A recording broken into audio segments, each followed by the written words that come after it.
Welcome to Life List, a birding podcast. Hey everybody, welcome to Life List. I am Molly and I am here today with my friends Billy and Holly, and the three of us are together for the first time, I think, virtual or in person, having a conversation and hanging out, even though we all know each other and have seen each other in lots of places before. So, hey guys, welcome to the podcast. Hey. Yeah, thanks for having us. Yeah, Thanks for having us. Yeah, we've been planning this. I looked back where our messages started in November and we're recording in May. So this has been a lot of anticipation for us and has resulted in a fun group message. But first, I want to tell everybody a little bit about both of you. So Billi Krochuk is originally from Southern Ontario, which is where she first started birding, but moved to South Africa after high school to pursue her undergraduate degree at the University of Cape Town. There, she studied the smallest diurnal raptor in Africa, the pygmy falcon, and later completed her master's at the University of British Columbia, where she studied montane bird communities in Rwanda. She's conducted field work across multiple states in the U.S., has spent extended time in Equatorial Guinea, and focuses primarily on studying birds in tropical Africa. She's currently a data scientist for the Biodiversity Research Institute. And Holly Garrod is originally from the Colorado Rockies, growing up as a birder. She went to Humboldt State University for her undergrad, studying wildlife and doing her thesis on eye color changes as they relate to aging passerines. She studied her master's focusing on tropical ornithology at Villanova University, studying behavioral interactions between Hispaniola's two toadies. After her master's, Holly fell in love with the neotropics and stayed south, running a bird observatory in coastal Ecuador for a year, then running the Costa Rica Bird Observatory banding program for 2 years. Now she works with Birds Caribbean, coordinating the Caribbean Bird Banding Network, and working summers from the University of Montana Bird Ecology Lab, helping run their banding program and run their communications. She also does contracts, helping banding programs through workshops and capacity building throughout Latin America. So this is fantastic. Those are such impressive resumes. That's so cool. And you're both getting ready to start field seasons, right? Correct. Yeah, just around the corner for me. I actually fly out. I've got a field stint in South Dakota and far eastern Wyoming, and I actually fly out next Thursday. So it really is just around the corner for me. Yeah, for me, I just got back to Montana, and I will be doing a bit of field work, but I actually kind of took a step back, and so I'm doing a bit more of like a communications education side of things for the University Bird Ecology Lab, or Humboldt as we call it, because I just spent about 4 months kind of doing some pretty intensive field work and bouncing around, so this is a bit more of actually my slower season, even though I know for North America it is kind of picking up. That's fantastic. So, yeah, Billy, this is a new position for you, right? So what led you to this point? And that's clearly in a different geographic area than where you've spent a lot of your time so far. Yeah, it's kind of funny. I've definitely taken a bit of a zigzag approach to a career path, which I think a lot of field biologists identify with. You bounce between different things and you find something that catches your fancy, you follow something that you're really passionate in, whether it's, a specific area geographically or a specific set of questions or a kind of field work. But for me, so after I finished my master's, I started looking for more long-term sort of full-time positions. I had considered doing a PhD, but I was also really interested in essentially jumping into industry, as folks who sort of been in academia tend to say. It's like you depart academia and you go into industry. But I'm now embedded within this absolutely amazing, dynamic research institute. They're actually based in Portland, Maine. So that's Biodiversity Research Institute. And so I started with them in January this year as a data scientist, like you said. So I do a lot of number crunching and working with the database and adjusting structures and such. We're really expanding, so we're taking in a ton of new data, full stop, but also different multimedia forms. So that comes with a lot of data storage. The not so frivolous side of field research, you get a lot of data that you got to deal with. And I guess one of the other things as well is that when you are conducting field work, you realize just how much time and effort and financial commitment that goes into these projects. So the data that you collect, you want to be of the highest quality, from the starting point to the end point. So I've become a little bit OCD about data quality and data management, and making sure those data reach the people that it needs to, and kind of lives on in perpetuity. So I essentially applied for their data management position. I was brought in through that, but being the sort of work environment that it is, everyone sort of dabbles in everything. And, once a field biologist, always a field biologist. I've now taken on a fair amount of field work pretty quickly. And so with this project we're doing, it's a super cross industry collaborative approach with primarily through South Dakota State University. We're doing the biodiversity survey components of it, but it's part of a larger project that looks at essentially how to make both cattle and bison ranching more, as the name suggests, more climate friendly. So looking at how we can improve the carbon sequestration of grasslands, and this project is in the northern Great Plains essentially, so looking at that system, but also looking at how management practices can impact the amount of methane that cattle and bison emit. So that's kind of an interesting component as well. But we come at it from the biodiversity side. So I'll be out with a whole group of biologists conducting different biodiversity surveys, but focusing on bird point counts, and we'll be all over from far eastern Wyoming to far eastern South Dakota. So yeah, I guess it's not necessarily Africa, which is where my main footing is, and I actually love how we have sort of a neotropical component and an afrotropical component, or it's a rare occurrence, and I approve. But yeah. I guess a lot of my fieldwork in North America has been through the Bird Conservancy of the Rockies, and so as the name suggests, it's focused in the West, but I've done a lot of the southern and central plains, but also their southwest stuff. So it's funny, the two dichotomies, relatively open habitat in North America and, closed canopy forest in Africa. I have so many questions and things to say about everything that you just said. And it's really funny that we're doing this on a podcast recording. But first, okay, so my questions about this, I do not have a background in STEM, actually. My educational background is business and finance and marketing.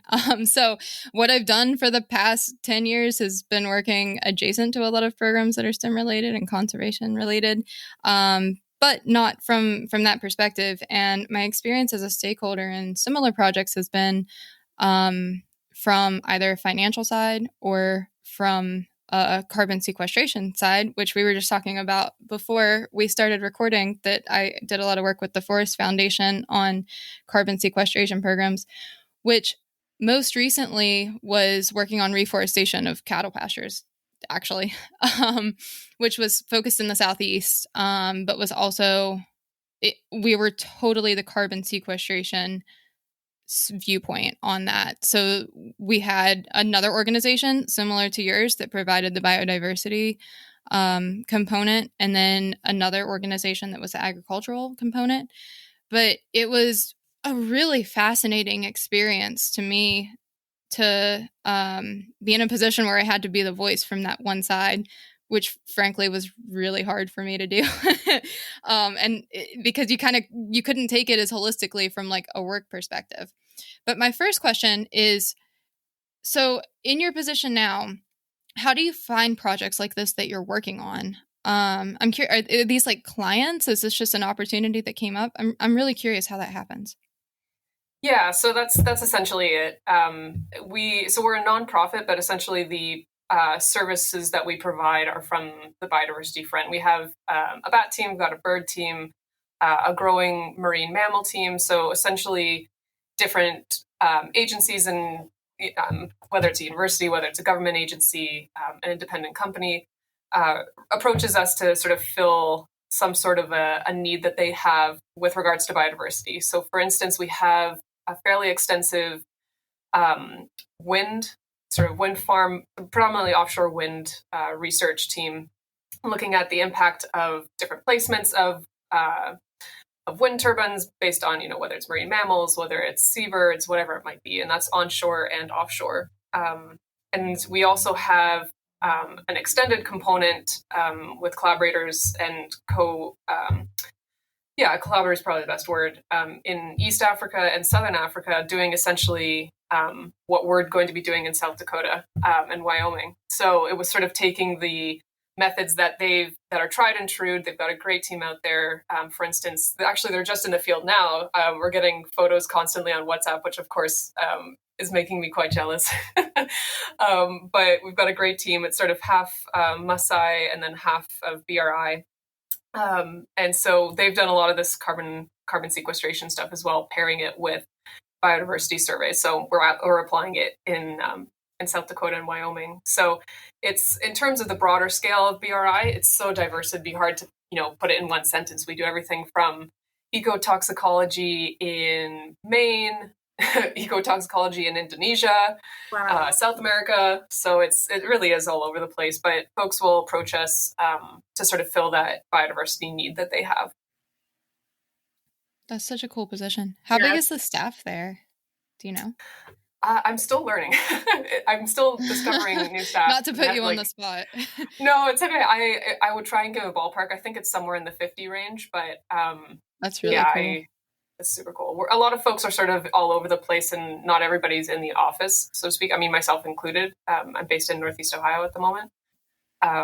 So yeah, I'm still in the process of learning the ins and outs.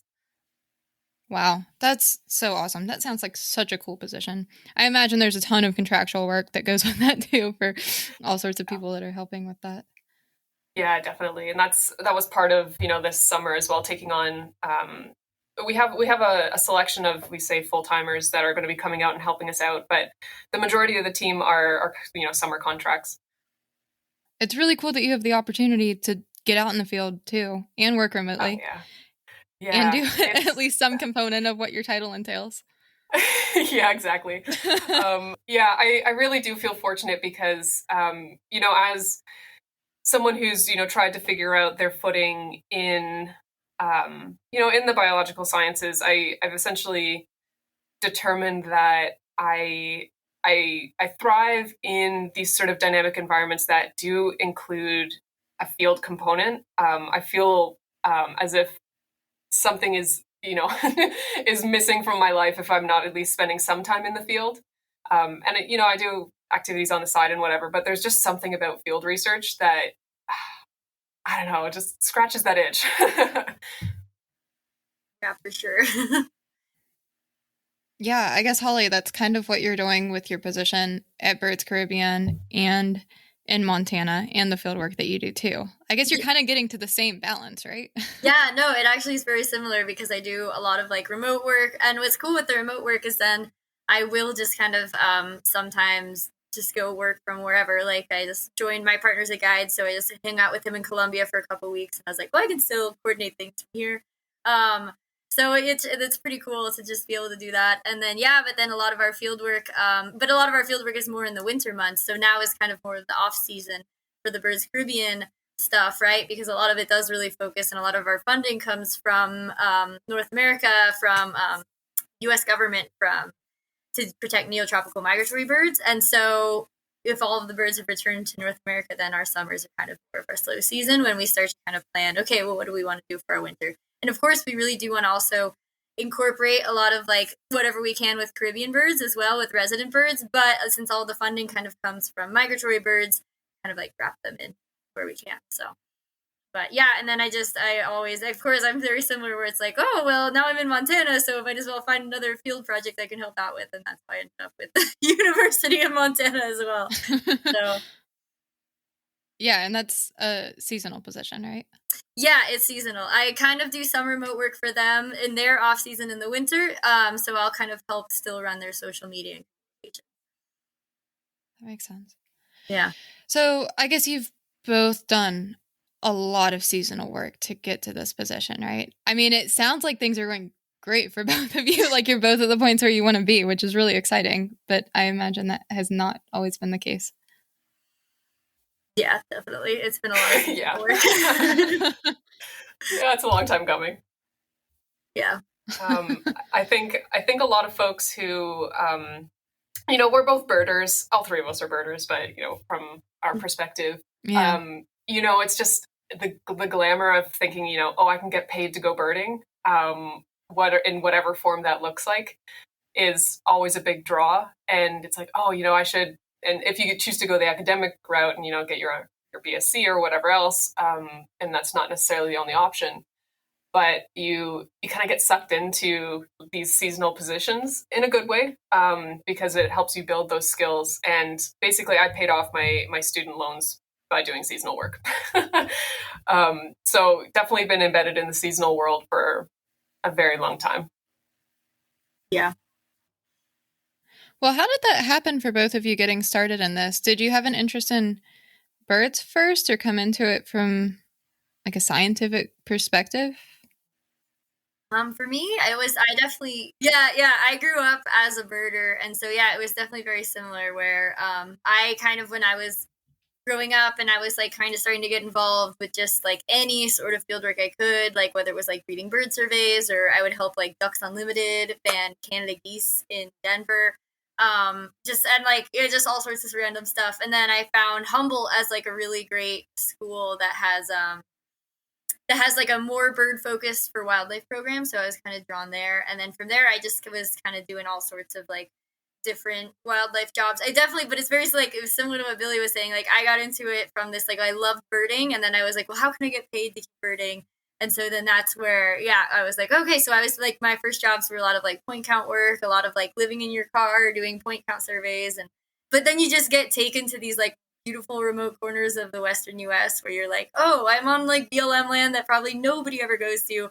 And then you're just like walking around looking at birds. And it's so cool. And then I kind of got hooked into the bird banding world. And since then, I've just been, like diving deep into that, especially with like, I've just gotten obsessed with like molts and plumages. And so then now I think I still love that like birding aspect, but a lot more of my stuff has kind of focused more towards like a bird banding aspect, I'd say. Yeah, I guess for me, so I started birding when I was about 15, but I've sort of always been embedded in, just being generally interested in nature, spend pretty much my entire childhood outside. And eventually, the school system is like, okay, you should probably start thinking about, what you want to do. And, I was fortunate in that I was like, oh, I really enjoy nature, but I actually, I actually really wanted to be a surgeon for a long time. And then there was sort of that point where you'd come to your schooling and you're like, okay, well, what do I really want to do? Because then I have to plan, the courses that I take the next 3 years. And this was sort of the turning point where I was like, you know what, I'm happiest outside interacting with nature. And so I should probably figure out how to pursue that. And so I guess it almost corresponded to the exact same time, but I kind of engaged with the career path from the idea of being a conservationist. And of course, that's such a broad term now. Like, for instance, you were mentioning how your background's in finance and business, two critical skills which conservationists need, but oftentimes don't have. 100%. Yeah. Like I wish I did some business courses. But yeah, and then I guess sort of, 15 through 18 was basically a blur in terms of picking up new interests and going with it. I have a bit of an enthusiastic personality, we'll say. Once I find something I'm interested in, I just totally jumped into the deep end. But I started to really engage with conservation stories, particularly in Africa, and ended up going when I was 16 with my best friend at the time and engaging with an interesting side of conservation in terms of, well, actually, this is probably an interesting conversation, but it was essentially voluntourism, which has its this is an interesting conversation. Yeah, I know. I was like, so essentially, my best friend and I at the time joined a voluntourism program and essentially learned the dark side of conservation that, or so-called conservation that relies on that kind of income to support larger larger programs. And so it was interesting because in a lot of cases, I'm sure it would deter people from returning to the place that may have left a bad taste in your mouth, but it did quite the opposite to me.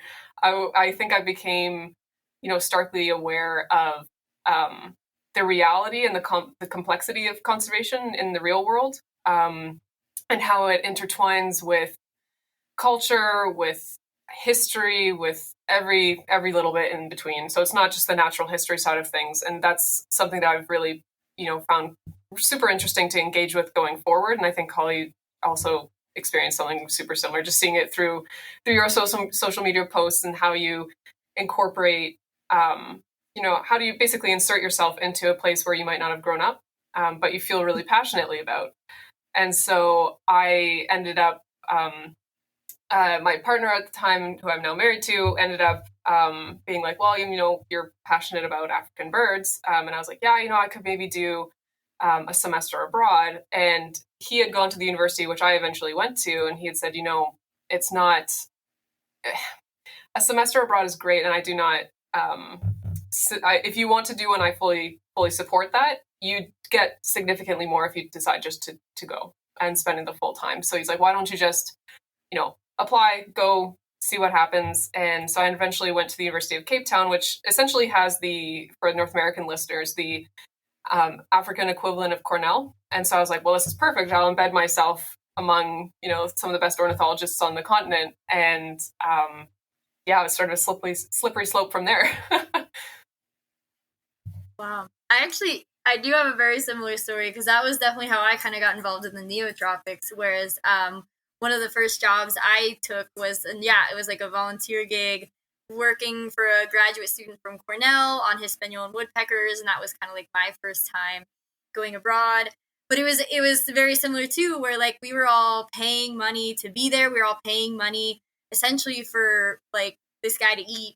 And like I don't know, it was just, I looked at it too. And I think sometimes you have these moments where you're working and you can either have field jobs that like, you're like, holy crap, this is like an amazingly run project. This is exactly how I would want to run it. Or you can have field jobs where you're like, wow, I would like, do everything completely differently. And for me, that was 100%. That project was like, I just saw that like there was no interaction with local people. It just felt like we were living in like this little gringolandia, and I hated it. Like it just really felt like that feeling of like colonial science, of just like coming in, doing work, completely ignoring local people and local perspectives. And I like hated everything about it. And I mean, like the field job, and when I took it originally too, it was like this guy from Cornell too. So I was like, wow, Cornell. And, and it just like, when I saw how the project was run, there was a lot of things I really learned and a lot of things that were really well done. But then there was just like some of these aspects where I was like, well, I really think if we're going to be doing work in the Caribbean, like it should be differently. So then I got that opportunity when I started my master's in Dominican Republic in the same area, where I was like, okay, well, now I'm going to take grant money and I am going to pay local people, and I am going to be more involved in like having students like in my projects. And I'm going to be visiting universities and telling people about what I'm doing, and like also like visiting schools and like getting more involved. So I just like kind of came at it from this like, okay, well, I'm going to take a whole different perspective from this. So yeah, I really relate to that. You're so cool. Sorry. Yeah, absolutely. I'm so glad we're recording this. I know. Well, yeah. Any of these projects, I mean, the longevity of them, especially if they're coming from a scientific standpoint, right? Or, sorry, a conservation standpoint, that's got to be forefront in the thought, right? So even if you're getting a lot of grant funding to start, like this has to just be something that's created that is going to have some sort of sustainability, that has to have some sort of local involvement if it's going to last for any measurable time, right? Yep. So yeah, I actually did the opposite of both of you, actually. I started in biology, but I was really interested in the intersection of agriculture and environmentalism. I wanted to work on cattle genetics because I grew up in cattle. And then I was so scared of being pigeonholed into that I went for a very general education and career path from there. So yeah, just as a sidebar, which has worked out fairly well because yeah, there is often a financial or business strategy standpoint to these types of things, and it's been really fun to do that part of it. It's also really, really difficult because it's often not something that is absolutely crucial in the moment, and is again something that's looking more long term for sustainability of projects. So especially when you're working on small scale, which is what I'm often really, really drawn to, are these like small community projects that have so much potential for making a real localized impact, that they are, it feels impossible to get your feet under you to get started. And again, I'm totally looking at this from an outside perspective as like a consultant that's coming in for it. You're both living it. Yeah, I mean, funding is always a thing. I joke because, talking with folks who don't necessarily have this issue, they're like, oh yeah, my budget is whatever, 6 digits. And I'm like, if I had more than 4 digits, I don't know what I would do with myself. And it's so true. And it's, I guess, bringing that into with the capacity building thing as well, which is something that both Holly and I kind of center ourselves around. It's sort of, at least this is the perspective that I have on it. It's, you place yourself in a position where you offer up any of the skills you have and may gain along the way to someone to make yourself obsolete in the system. You want, whether it's small community organizations, whether it's a nationwide organization, or whatever the context is, if you're not necessarily from that place and living there and working full time, completely embedded, you're there to facilitate growth in some way, and independence of local researchers, because oftentimes those institutions or communities writ large, you don't have to go through a university, they don't have the capacity, and you essentially act as a facilitator is probably the best way, from the way that I see it. The goal is to make yourself obsolete. Yeah, exactly. Well, I guess, Holly, you and I have talked about this a lot too. These interests in educational components and even just communication and community involvement that's maybe outside of the direct stakeholders that are actually doing something on these projects, but actually getting the community to just buy into what you're doing and supporting is so important and fascinating, and I think something that we're all passionate about too. But at least it feels like, to me, like I said, it's often something that can be overlooked in like the immediate plan. So you have to constantly fight to make it something that's considered in a project. Oh yeah. We also have not yet talked about the fact that we're 3 women working in birds and conservation. Which also leads to a whole set of opportunities and challenges. I'm curious, how much do you think about this? Does this feel like something that weighs on you day to day? As in women in STEM? Yeah. Yeah. For me, I guess I think about it from, how do I get more women involved in science writ large? I guess, like, thinking from the African perspective, and this is certainly a generalization because it's an enormous continent with a million and one different contexts, but it's still, science in general is still seen, natural sciences is still seen as kind of a not necessarily a lucrative option for students considering university, or just jobs in general. And so they're often discouraged from pursuing passions that they may have naturally.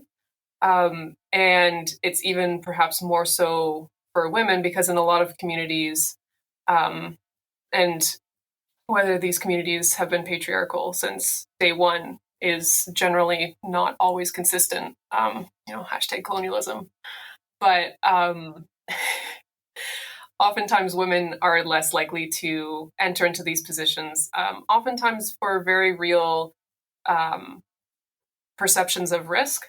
The risk can oftentimes be real, especially in some of the areas that I've worked, both in South Africa, but in Central Africa. I've done projects that have actually mostly projects seeking funding to work in the Eastern DRC.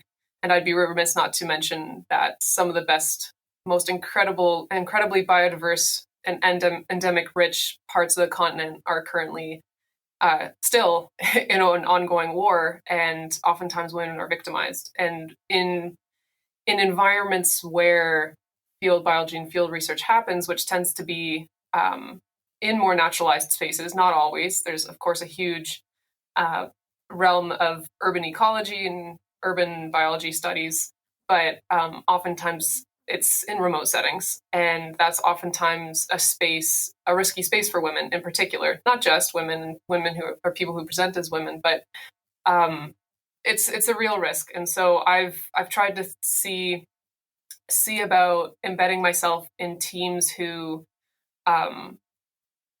seek to go into places and act as basically, watching each other's backs, making sure that we can facilitate people's involvement in the research and reduce that risk for, not only the whole team, because you don't want to put your team in a position of danger, but to make it available. And for instance, I've been part of a research group. It's called Biodiversity Initiative, or Biodiversity Initiative.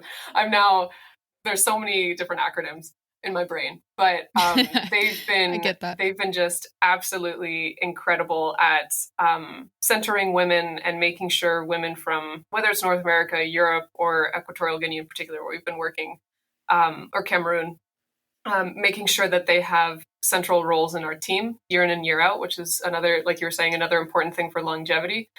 And oftentimes the teams are quite diverse in terms of gender, which has just been absolutely amazing. Wow, that's incredible. Yeah.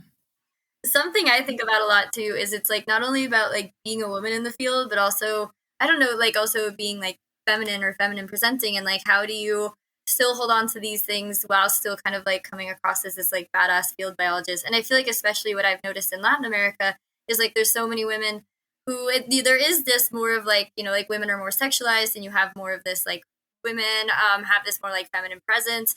And so then how do you balance that dynamic? And it's something too that I really love, and it's one of the reasons I fell in love with Latin America, is because I love dressing in bright colors. I love getting my nails done, and like silly things like that like as a field biologist, like men look at you and you're like, what? And even what was really cool actually is I had this moment where I was teaching this workshop in Guatemala, and it was with the Wildlife Conservation Society, and the Bird Genoscape Project came in. And then we were there kind of helping teach people who, some of these people hadn't been to a bird banding workshop in 15 years.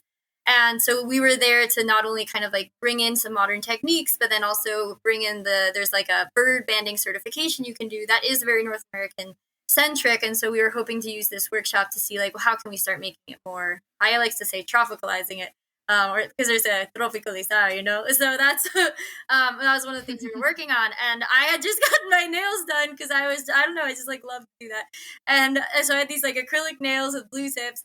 And at the end, one of the ladies came up to me, and actually she was this older lady named Haiti, and she was like, I can't tell you how cool it is to see someone like you just like actually embracing your femininity and actually like going into the field, having nails and like wearing jewelry. And she's like, it's just like she's like, I was just always so afraid to do it. And she's like, I've always just been like, like men would just make fun of me. And I was like, I mean, like they still make fun of me. And like, and you can look at my Instagram, like people are just like all about, they're like, why would you wear nails? And it's so dumb. But that's just like the reality of being a woman in this field, is just like, no matter what you do, you get attacked. It's like, no matter what, like if I don't get my nails done, then my nails have dirt under them and they're ugly. If I do get them done, like, why would I do that and go into the field, So it's just, I feel like it really shows that duality of being a woman in this field is just like, you can't win, like people are going to attack you no matter what.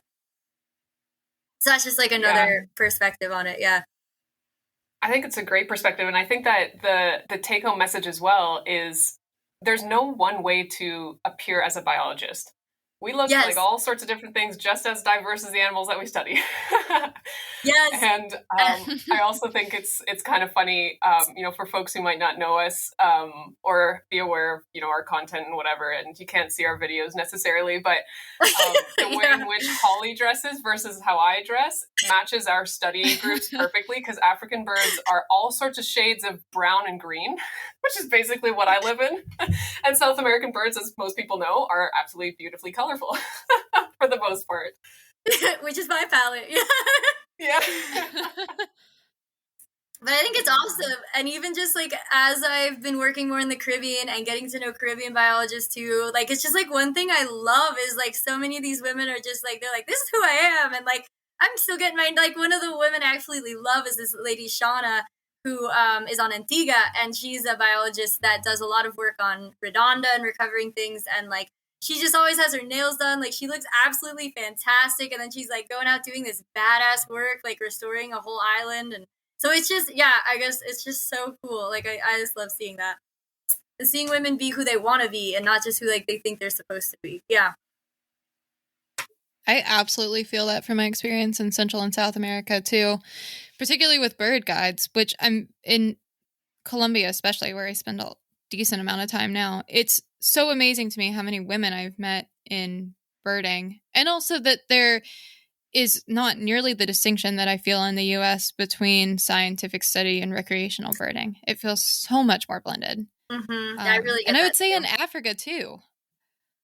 Yeah, there are some absolutely amazing birding communities in Africa where it definitely blends. I mean, South Africa is sort of well known for having a super well established birding community and scientific community, but it's also the case in Uganda, Rwanda as well, Kenya, of course, Tanzania too. I mean, I'm probably going to list all the countries now. I should probably stop. But, you know, other perhaps lesser known like Ghana, of course, Nigeria as well. I mean, even Sao Tome and Principe have absolutely amazing, you know, small but growing communities of people who sort of operate in that intersection. And Uganda in particular, Rwanda as well, but Rwanda perhaps for slightly different reasons, also have very women forward birding and guiding communities. Which is great, Cool. and has just been so fun to operate in. And that's also sort of been one of the things that I've really wanted to pursue, is not only, you know, break down these barriers of, you know, who can do science essentially, but, you know, also uplifting people in your extended community as someone who identifies as a woman. And it's been so much fun. I ended up doing this really short stint in Cameroon. I was helping out this PhD student, Melanie, who's just absolute powerhouse. And we were looking at essentially what shade trees birds are using on cacao farms. So talk about, you know, interest in agriculture. I'm super interested in agroforestry systems. And of course, you know, Africa is a center for chocolate, a center for coffee. So, and actually cashew, as your fun fact of the day. But a host of all sorts of other things as well. But yeah, it was so much fun. I essentially came with her and one of her assistants, who's also a great birder scientist as well. And so just coming to essentially teach her how to do point counts. It's a field skill that doesn't always get taught in schools. And she also had a quite extensive lab experience. So it's just so fun. You know, if sometimes you end up finding yourself in these collaborations, which you might not have ever experienced, but, you know, you're in sort of like a female powerhouse team, and it's awesome. Yeah, that's amazing. That's so cool. Yeah.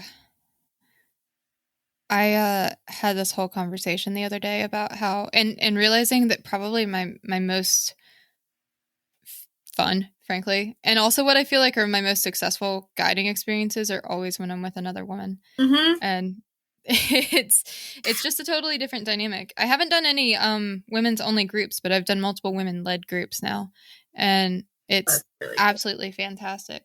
I'm also thinking about my experiences in Africa and Latin America, and it feels to me like in Africa, each of these places that you were mentioning, Billi, are like these little hubs of not necessarily organizations, but like communities that are building around this. And it feels much more cultural to me in Latin America, where it's just that women are kind of independently pursuing this. And I don't actually feel those like group organization type, I don't know, types of camaraderie. It's just a lot of individuals that I meet. I'm really curious if either of you feel like that is true.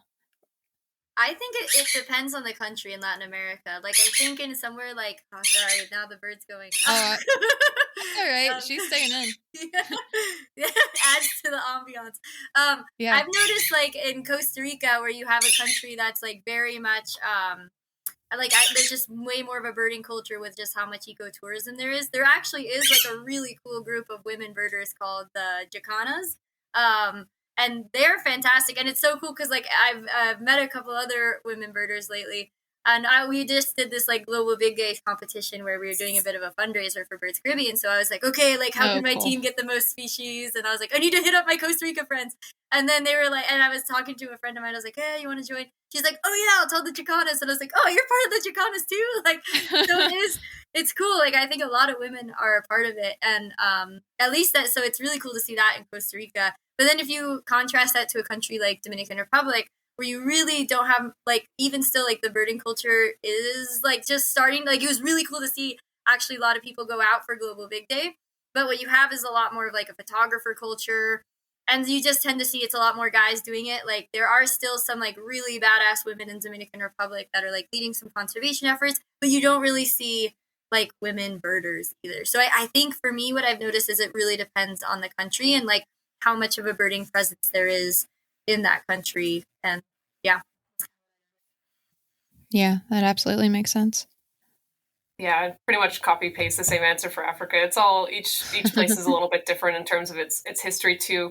And one thing that I've noticed in a lot of places in Africa is oftentimes, of course, contrasting what I had mentioned a little bit earlier, but sometimes operating as a biologist is seen as a profession and a profession only. People don't might not pair that with a general interest to go out after. Like, they may be great bird banders, they might be great point counters, but they don't necessarily do it in their free time.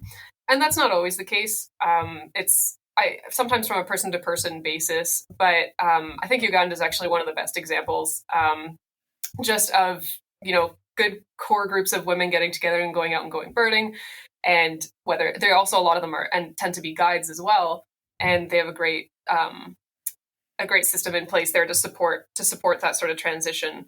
But it is definitely on a country to country basis, and yeah, just essentially how established the birding community is in general, because it is similar to South America, but obviously with its own spin of things. Africa is oftentimes still trying to find its footing in a lot of ways, and people are operating from somewhat challenging positions where they may not be able to even access social media and connect with other birders, and that is changing. A lot of places, I always say, Africa skipped the landline and went to the cell phone. So folks who do have access are great at connecting with people. It's so funny. You sometimes just get random messages from people, and I totally support that. Like, I'm all about the digital cold call. And yeah, I absolutely love that. On the flip side of that, I've also noticed, because I do the same thing, where I'm just like, especially or if I move somewhere, if I'm starting to work more in a new country, I'm like, yeah, I really want to connect with people. I don't want to be part of that birding community. And that's actually kind of like bit me in the ass a couple of times, where like I've accepted friend requests and like people have messaged me being like, hey, I like want to know more about being an ornithologist in the tropics. I'm like, yeah, totally. And then I'll get these guys that like use that an excuse to like try to sext me, like, that are birder guys that like I only friended them or accepted their request because like, oh cool, someone else I connect with in the birding community, and then it like totally backfires on me. So I also just feel like there's like, now I'm just like so guarded about it, which I don't want to be. Like, I always want to connect with people, but then now it's like, I'm like, oh, like, well, do you actually want to connect, or are you just trying to like use me as a means to an end? And it's like a super shitty feeling. And these are the things that men do not realize. I know. Like, oh man, and it's so frustrating, because it's like, what's interesting, I guess, my experience. So in January 2021, I was part of this multi-country team that was operating a long-term banding station in Equatorial Guinea, which is this postage stamp of a country that's nestled in the crook of Africa. It's on the western side of Central Africa, right in the Gulf of Guinea. Poorly known country in terms of its birds, but also just generally speaking. It's also the only Spanish-speaking country in Africa, which is ironic for me as a Canadian knowing French. But it was a super fun team. We had actually a predominantly female team in the positions of leadership, which was an interesting dynamic. And, all of us had sort of worked in Africa before, which working in Africa has a different dynamic than working anywhere else, really. As with any place, but it seems to be the take home message. But so we got in and we ended up, long story short, we had amassed this team. And one of our team members was part of he worked for one of the government agencies that we collaborate with. And he was sort of thrown on the team last minute. He had just finished his studies as a forestry student, but his boss essentially wanted someone to join us. So we had this guy who was completely new to bird banding, to birding in general. So we were a little bit apprehensive because when you plan for a field season where you're already going to have to train people, you kind of do a mental budget in terms of your energy and your time, and try to gauge exactly who the people are that you're working with, how much they've done, and go from there. But here we have someone we didn't expect to have, and he was new. So it turns out Jose was absolutely amazing. I have never met someone who could observe and copy perfectly. Wow. He was extracting birds that are typically quite challenging, the ones that go halfway through. You can't really always judge what side they're on. And he was extracting them brilliantly. So it turns out we really lucked out with him.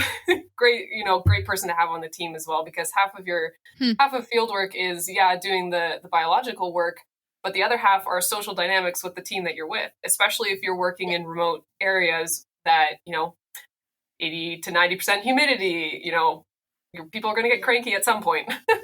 So it's about those dynamics too. And, talk about learning what kind of field dynamics you enjoy being in. Do you enjoy the positions where it's basically you being your own boss and doing your own thing? Or do you like being parts of teams? And are you willing to, accept that sometimes someone on your team may not jive with everyone? But anyway, so Jose is Black, and I for folks who don't know me, I'm white. And so a lot of our team was white, but it was sort of about half and half. Half Ghanaians and half either European or American. And so there was one point when we were touring part of the city that we were working near, just essentially making contacts. And at one point, one of the assistant staff members who was joining us on this tour ended up turning to Jose and just talking to him personally. And he was like, "Oh, are you their butler?" And I didn't hear it at the time, but they had assumed that he was in a lesser position, which he was essentially an assistant biologist to us. So they had assumed that he was in a lesser position because the team was predominantly international and white.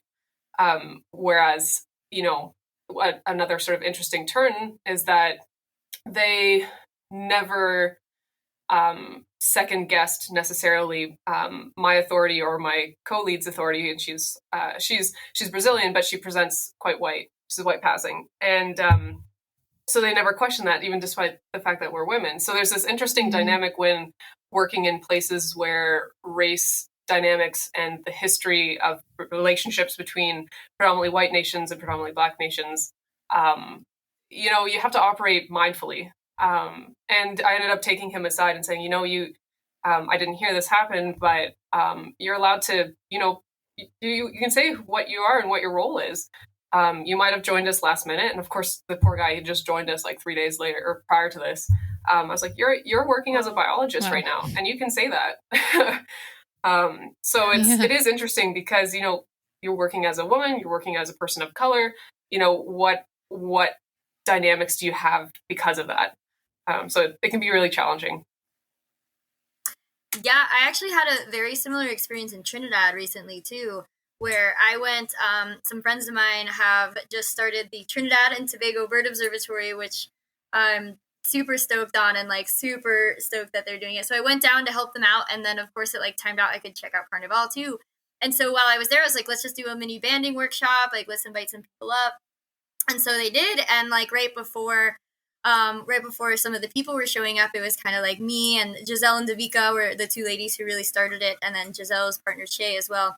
And they're both people of color. And one thing that they pointed out to me that is something I had never really considered before is they're like, Holly, when we do this workshop, they're like, really make sure that you're letting Giselle actually run a lot of it and do a lot of the teaching, because there's been a huge history, especially in Trinidad and in the Caribbean with colonialism. You've just had white people coming down and teaching and then leaving, and then that's been the dynamic, right? Where the dynamic is just like white people are always seen as these as these figures of authority, and especially even in Trinidad too is a very, very complicated and very diverse place. Very like there's just people from all over the world, and there's a big Indian population in India.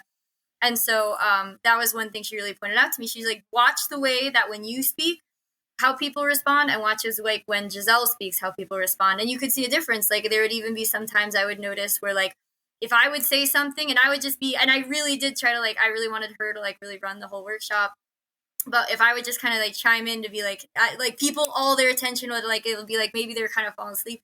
But if I said something, people like, boom, their attention just snapped up. And it's just because of this like crazy dynamic that's been existing in the country for so long. So that's been something too that I've been really trying to, and it was something it really was, I was like, wow, like this was really, so it was a powerful thing for me to learn. And I was like, I took that with us to our next workshop we did for the Caribbean, where I was like, we really need to make sure that Caribbean nationals are the ones leading this, and that we're just playing a supporting role as like, what do you need? We're facilitating, we're helping, but like really they need to be the ones like being empowered to run these programs and be in charge of it too.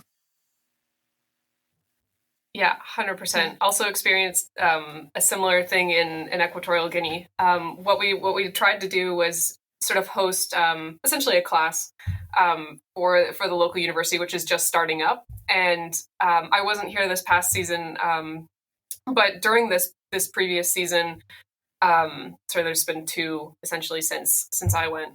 When they hosted this workshop, they ended up having this guy he's a great communicator in terms of SciComm, but just in general connects with people really well. So Nelson ended up hosting a lot of it, while folks were doing the banding in the background, because if you're doing a banding demonstration essentially rather than a workshop, there's going to be banding going on, and we take one bird aside and we demonstrate it a little bit more slowly.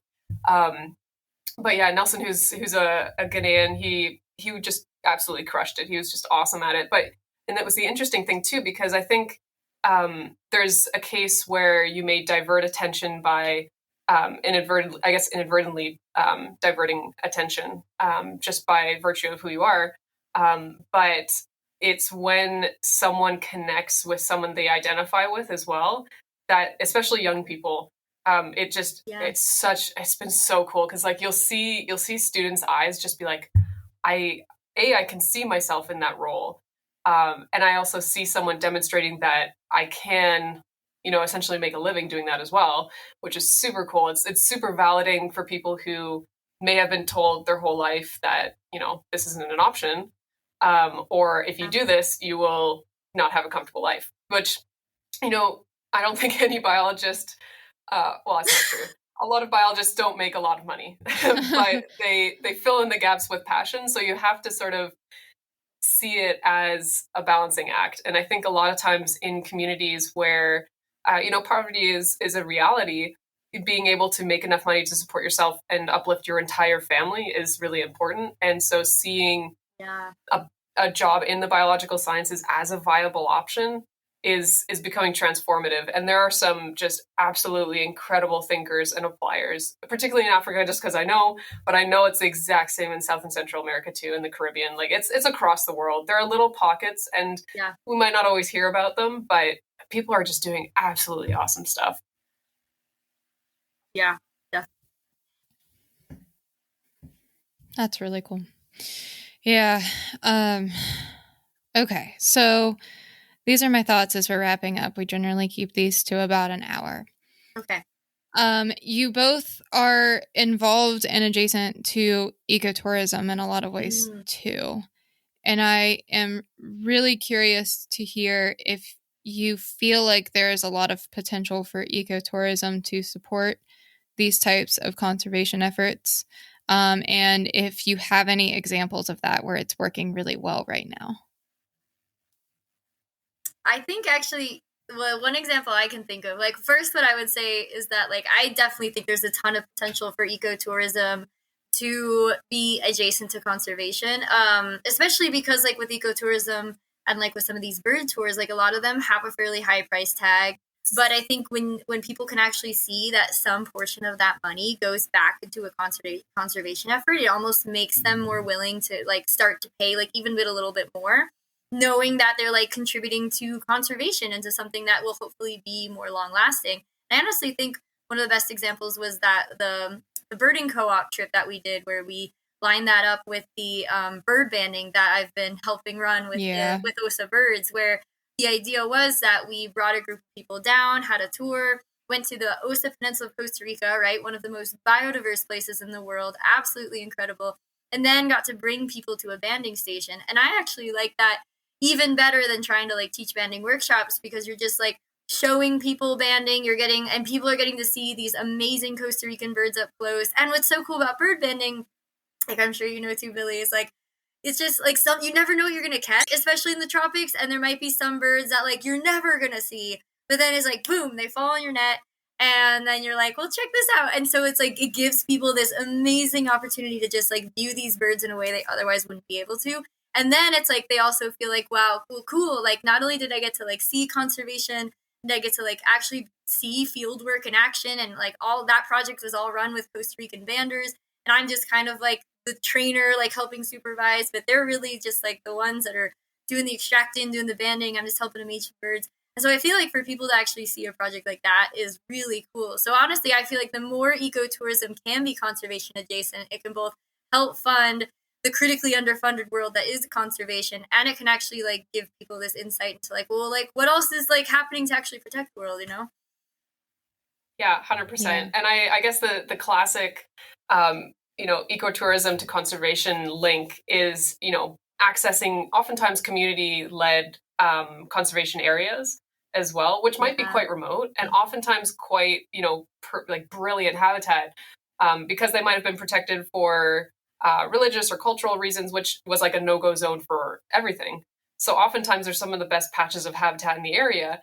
But I think that there's the way that ecotourism interacts with all sorts of different facets, like whether it's banding, which I also agree. If you give someone a bird in the hand, it doesn't even matter if it's a black-capped chickadee or a white-eye, like whatever common species. Like people are like, oh wow, this is amazing, and it's just gonna be so cool. And I think that people interacting with sort of more research or conservation based activities in general is just going to end up opening people's eyes to how it operates, why it's important, and it gives people a new way to think about the landscapes that they live within. Like for instance, we have got a couple of fun stories. So one with banding. So I was banding at this bird sanctuary in the Western Cape in South Africa, and we were required to have a security guard with us. And so at one point it was relatively slow. So I turned around and I had a weaver in my hand, and, super common bird, really recognizable. If they're in your area, you know they're there. And so I turned to our security guard, who was actually a woman. And so it's like, would you like to release this bird? And she was like, oh, I don't know. And I was like, oh, why don't you give it a try? I'll show you how to do it. And her entire personality changed. She was so excited. She was like basically like a kid again. It's so great to see just this tiny little interaction. And similarly, talk about birds that you might not see, but end up in your nets. The example I have is of a fairly visible bird in the right, when you get your timing right, your right place at the right time. But it's a bird called a black bee eater. And ironically, it was actually a bird that Jose took out of the net. And it was funny because he brought a bunch of bags, and there were all these birds lined up, and I'd pulled out one prior, and it was a swamp green bull, which for most people is like, oh, this is a cool bird. For me, I'm obsessed with green bulls, and I was freaking out. So I just finished going all over it. I'm a molt nerd. So I was like, what is this bird doing? Of course, it's a definitive cycle bird, not molting, not doing anything unusual. but it was still really cool. I know. I was like, of all the options. But I got the next bag, and Jose was like, oh, I haven't seen this one yet, but I think it's kind of cool. And I was like, oh, okay. I felt the bag, and I was like, oh, it feels like it might be maybe a kingfisher or something.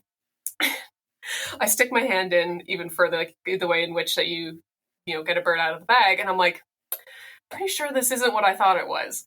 And I take it out, and I'm like freaking out because everybody, please pause the podcast and go look up a black bee eater because they are spectacular. Yeah, totally. And I'll put a link too in the show notes. Yeah, please, because they are amazing.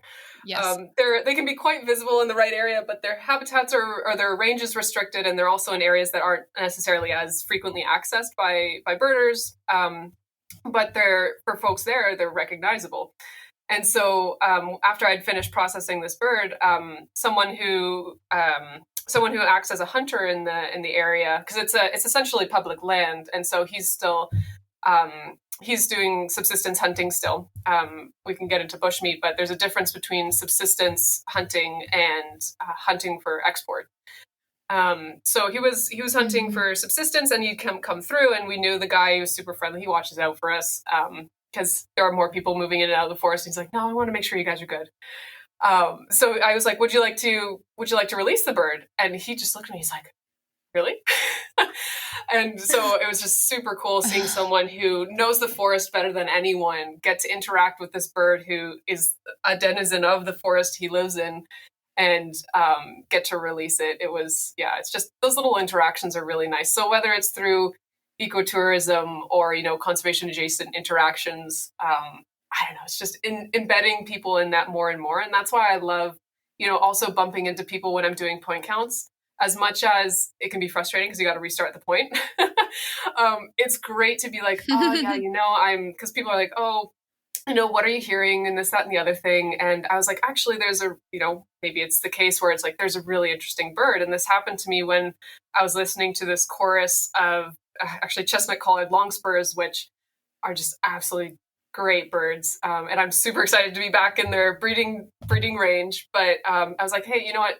Take my binoculars and just take a look at this bird. And this person happened to be a rancher who knew the land well. And he's like, wow, I've never gotten the chance to look at that bird like this. And so it's these conservation adjacent interactions, whether or not they're through a formal tour, for instance, or even through classes or whatever it might be, that might not be birding at, a patch of forest, for instance, a community forest, which you see a lot of. But yeah, it's so cool once you open your eyes to what those interactions could look like. Yeah. Yeah. I feel myself constantly fighting to keep a fresh perspective on those types of interactions too, whether that's from a conservation standpoint or often in my case from a recreational standpoint, like walking through my local patch or a local park and seeing people and interacting with birds. I find it challenging. Like it's a lot of unlearning the way that I've done things and thinking about things with like a totally clean slate. But it's very enjoyable as well. Yeah, my sister has just recently gotten into birding, which I'm super excited about. Oh, wow. And I took her out. Yeah, I took her out. Ethan and I got her a pair of binoculars for her birthday. And we actually had an awesome day. Like, we had a northern parula, her first warbler, just sitting on a branch, preening for like a solid 3 minutes so she could, rewind it. And it was like perfect setup. And I heard a chestnut-sided warbler, and I was like, okay, hang on. Let's see if we can get you on this. And at the same time we were looking for it, some random person from the public was like, what you guys looking at? And I was like, any other time. But it was also one of those things where it's like, he's super enthusiastic, I'll just go through the spiel and whatever. But yeah, it's tough sometimes to kind of keep yourself in check, because it's like you also want to represent birding and watching nature being cool and whatever else, and like being open to interacting with people and not cranky. But I totally get where you're coming from. Yeah, I guess ultimately it still brings personal enjoyment too, right? So there's lots of reasons that we're doing it for ourselves that get us out there in the first place. But yeah, it feels like such an exciting time for me to be a part of this. Not that I've ever, I don't think I can say that I've ever worried about doing like what was currently popular or cool, but this actually kind of feels popular and cool, and people are interested in it in a way that I haven't felt before. And it's been really fun. I just feel like I've got a whole new audience that's like way more receptive, including particularly I'm thinking about just my local community here around home in West Virginia. Like, that's awesome. People, it's on the radar. Yeah, it's really, really cool. And it's really easy to build a passion for conservation from that too, I think, if it's coming from that genuine place of enjoyment. Yeah, I think so too. Definitely. I've actually started to notice that quite a lot with young folks in Africa, particularly like I'm still kind of embedded in the South African community, and a lot of students. I mean, there's also a lot of great birders, whether they're people of color or not. And it's just so cool seeing people, you know, the same thing, like random connections coming up and people who are just clearly getting into birding. And it's just, it's awesome. It's a great time to be a birder. Yeah. Yeah, I've like started to notice the same too in Dominican Republic. And what was really neat is like right before Global Big Day, a friend of mine asked me to give like a little talk about migratory birds. And I was like, yeah, sure. And I just did it on Zoom. But it was so cool. Like I saw all these people that I hadn't seen before, and it's just like it is like there's like this whole new young community that's just like getting into it, and I'm known because I did my master's on toadies. I'm always known as like the toady lady. So like I mean the whole talk was on migratory birds, and then people were like, "Can I ask you about some toadies?" I was like, "Well, of course." But it's just really cool to see like people are getting more into it, and I think there's just like it's just really neat to see it grow in a lot of different places. Yeah, and I guess that's kind of a natural tie. I know that we were discussing, you know, potential topics beforehand, and one of them was, you know, the intersection of being a birder and being a field biologist or ornithologist. And I think oftentimes some of the best ornithologists are also hobby birders. There is sort of a distinction and there is a debate, but some of the best folks that I've worked with are also hobby naturalists, hobby birders. And I think oftentimes birders who may not have a science background tend to discount their knowledge when pretty much every birder operates as an ecologist just by default. You know, you're thinking about totally. How a bird uses its area, what it eats, when it's active, when it shows up, what habitats it uses. Like those are all questions that ecologists ask. So I guess, take home message, don't doubt yourself. You're a lot more sharp about this than you think you might be. Yeah, I think it's cool too because you really don't have many other intersections like that where hobbyists can contribute that much to science as well, right? Through like That's really true. Yeah, definitely. Like it's just such a cool intersection, you know? Yeah, absolutely. I really appreciate you plugging the co-op too, Holly. That's great. I wasn't fishing for that, but I'm really glad that you did. I haven't talked about the co-op a lot on here, but I should say I wear multiple hats. Nighthawk is my job, but I'm current president of the birding co-op too. So we are working on a whole line of birding tours that are combining those conservation efforts in multiple locations for 2025. So I think by the time this episode comes out, we'll actually have information on that. So I'll plug that too. But yeah, well, it makes me feel a lot better saying that we should probably wrap up because I feel like we should absolutely do more of these. This was so much fun. I know we have a ton that we didn't get to talk about, but I was gonna say we should do it again and just keep this conversation going. I feel like we've probably got so many like field stories in our back pocket that could make a whole podcast on its own. Oh, easily. Yeah. Well, anytime you're burning to share one, just let me know. We've got a space for it. You open the can of worms. I've got you all night. This is bonus episode content. Yeah, there you go. Subscriber only. After happy hour content. Yeah. All right. Thank you both so much. I really, really appreciate you coming onto this podcast and chatting with me and cannot wait to do it again. Yeah. Thanks so much, Molly. This was a blast. Can't wait for the next time. Yes. Until next time. All right. Talk to y'all next time.